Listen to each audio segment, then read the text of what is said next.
Two federal judges, one in Massachusetts, one in Rhode Island, say that contrary to what the Secretary of Agriculture said, the money is in fact there. The money can be used for emergency purposes, altogether around $30 billion. Now, they spend about $9 billion a month on SNAP, so this is enough for maybe 3 months. Here is what Secretary Brooke Rollins said just a couple of days ago, number 43. We can do at this point. It's time to vote yes and get things moving again. Well, you know, there are lawsuits to stop this from happening and concerns over people going hungry. The New York State Attorney General Letitia James said in a statement, SNAP is one of our nation's most effective tools to fight hunger, and the USDA has the money to keep it running. This is either it does or it does not statement. So, Madam Secretary, does the USDA have the money to keep this program should you choose to, or has the well truly run dry?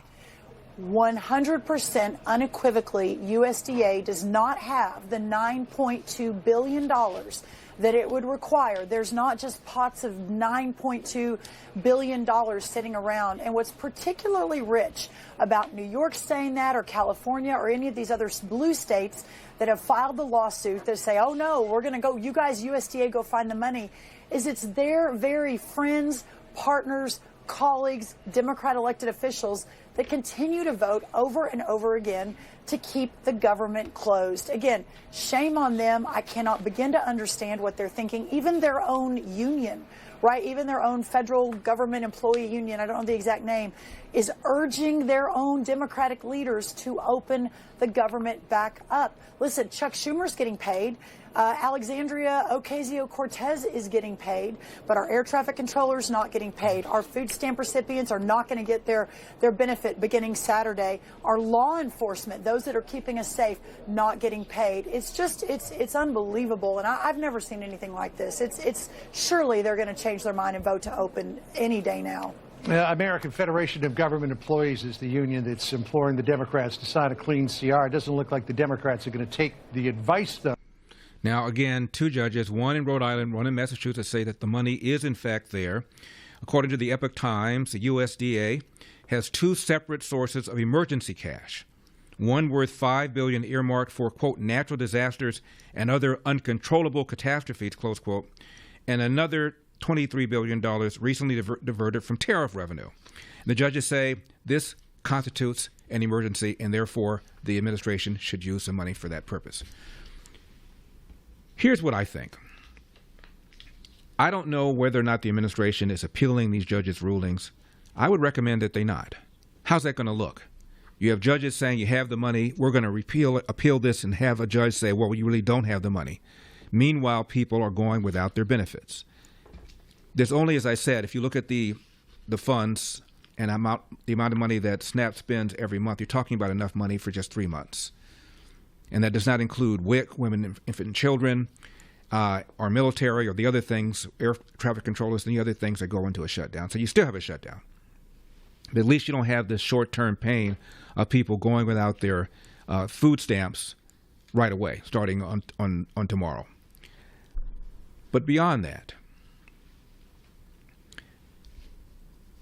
let me just back up. Can we have a philosophical discussion about all of this for a second? You see, this is why government needs to be small, and why private charity should be handling the needs of the needy. You have all these people now who are dependent upon government. New administration comes in, they see things differently, so all these people are now beholden to how the politics flow. Same thing with health care. Every election has to do with health care. One policy comes in, one goes out, and people that are now dependent upon government health care have to sit there and figure out which way the wind is going to blow. Why should that be? Government should not be involved in health care. Government should not be involved in public charity. This should be done at the state level and on the individual level. The father of the modern welfare state is FDR. He gave a speech after the passage of his New Deal. And in his speech, he said this, and I'm quoting. This is in the State of the Union Address, January 4, 1935.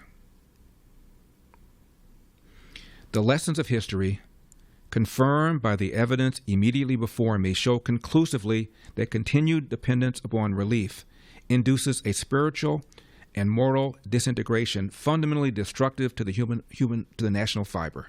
To dole out relief in this way is to administer a narcotic, a subtle destroyer of the human spirit.